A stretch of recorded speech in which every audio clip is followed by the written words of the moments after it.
আচ্ছা, এবার আমরা চলে আসবো হচ্ছে anti inflammatory effect of cortisol. আসলে অ্যান্টি ইনফ্ল্যামেটরি এফেক্টটা কিভাবে কাজ করে আমাদের বডিতে?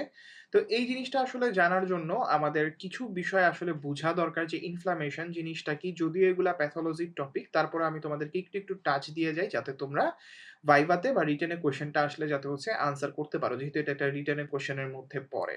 তো আমাদের বডিতে যখনই বাইরে থেকে কোনো কিছু আসে, কোনো কিছুর এগেইনস্ট এ আমাদের বডি যখন হচ্ছে কাজ করে, ইমিডিয়েটলি যখন কাজ করে ওইটাকে মেরে ফেলার জন্য কাজ করে, ওইটাকে আমরা বলি হচ্ছে অ্যাকিউট ইনফ্ল্যামেশন বা সোজা বাংলায় যেটাকে আমরা বলতে পারি হচ্ছে প্রদাহ। খুবই ভালো কথা।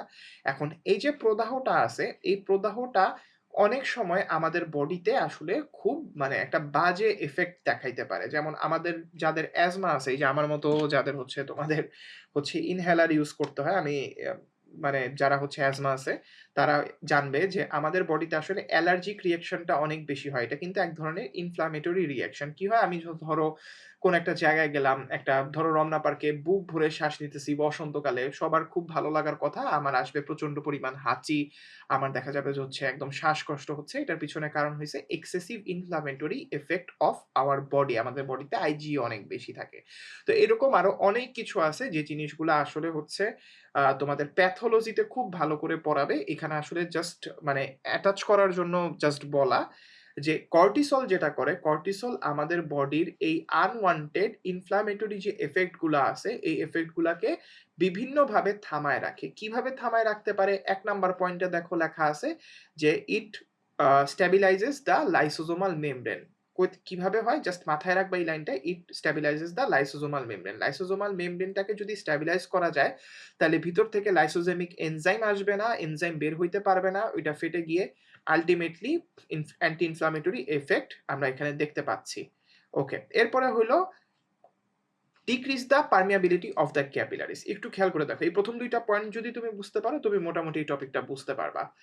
আমার WBC গুলা যেগুলা হচ্ছে আমার ব্লাড ভেসেলের বাইরে থাকে অর্থাৎ টিস্যুর ভিতরে থাকে অথবা টিস্যুর ভিতরে আছে সরি ব্লাড ভেসেলের ভিতরে আছে, টিস্যুর ভিতরে যাওয়ার চেষ্টা করতেছে।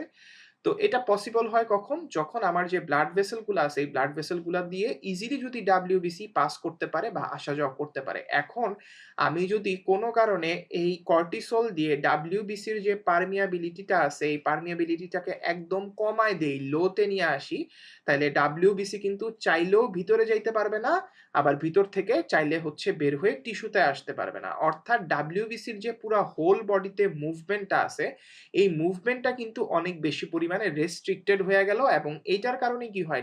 WBC যেখানে ইনফ্ল্যামেটরি ইফেক্ট দেখানোর কথা ছিল, ওই পর্যন্ত ওরা যাইতেই পারতেছে না। যাইতে না পারার কারণে আল্টিমেটলি আমার বডিতে একটা অ্যান্টি ইনফ্ল্যামেটরি ইফেক্ট কিন্তু কর্টিসল হচ্ছে দেখায় দিল।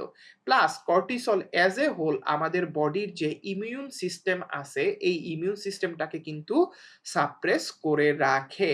ঠিক আছে? তো এই বিষয়গুলা আমরা যদি একটু মোটামুটি মাথায় রাখি এবং বলতে পারি, আমার মনে হয় যে এটা এনাফ আমাদের হচ্ছে আ মানে পড়াটাকে ক্লিয়ার করে ফেলার জন্য।